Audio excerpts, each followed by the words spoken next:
AIIMS ಕಿಚನ್ಗೆ ಸ್ವಾಗತ.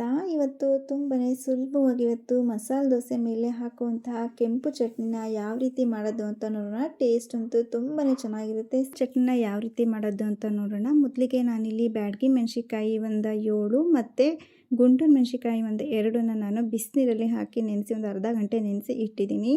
ಬಿಸಿನೀರಲ್ಲಿ ನೆನೆಸೋದ್ರಿಂದ ತುಂಬ ಚೆನ್ನಾಗಿ ನುಣ್ಣಗಾಗುತ್ತೆ. ಅದಕ್ಕೋಸ್ಕರ ಇವಾಗ ಒಂದು ಗೆಡ್ಡೆ ಬೆಳ್ಳುಳ್ಳಿನ ಸಿಪ್ಪೆ ತೆಗೆದು ಸೇರಿಸಿದ್ದೀನಿ. ಮತ್ತು ಜೀರಿಗೆ 1 ಟೀ ಸ್ಪೂನಷ್ಟು ಜೀರಿಗೆ ಮತ್ತು ಈರುಳ್ಳಿ ಒಂದು ಅರ್ಧ ಈರುಳ್ಳಿ ಮಾತ್ರ ಹಾಕಿದ್ದೀನಿ. ಈಗ ಸ್ವಲ್ಪ ಉಪ್ಪನ್ನು ಸೇರಿಸಿದ್ದೀನಿ. ನಂತರ ಅರ್ಧ ಚಮಚದಷ್ಟು ಧನಿಯಾ ಬೀಜವನ್ನು ಬಿಸಿ ಮಾಡಿ ಸೇರಿಸಿದ್ದೀನಿ. ಕರ್ಬೇವಿನ ಸೊಪ್ಪು ಅದಾದಮೇಲೆ ಸ್ವಲ್ಪ ಕರ್ಬೇವಿನ ಸೊಪ್ಪನ್ನು ಸೇರಿಸಿ ಮುಚ್ಚಳ ಮುಚ್ಚಿ ಇದನ್ನು ರುಬ್ಕೊಂಬನ್ನಿ. ನೋಡಿ, ಇವಾಗ ನುಣ್ಣಗೆ ರುಬ್ಕೊಂಬಂತೀನಿ. ಕೆಂಪು ಚಟ್ನಿ ಕೂಡ ರೆಡಿ ಆಯಿತು. ನೀವು ಕೂಡ ಒಮ್ಮೆ ಖಂಡಿತ ಟ್ರೈ ಮಾಡಿ ನೋಡಿ. ಈ ರೆಸಿಪಿ ನಿಮಗೆ ಖಂಡಿತವಾಗ್ಲೂ ಇಷ್ಟವಾಗಿದೆ ಅಂತ ಅಂದ್ಕೊಂಡಿದ್ದೀನಿ. ಇಷ್ಟ ಆಗಿದ್ರೆ ಸಬ್ಸ್ಕ್ರೈಬ್ ಮಾಡಿ, ಸಪೋರ್ಟ್ ಮಾಡಿ. Thank you for watching.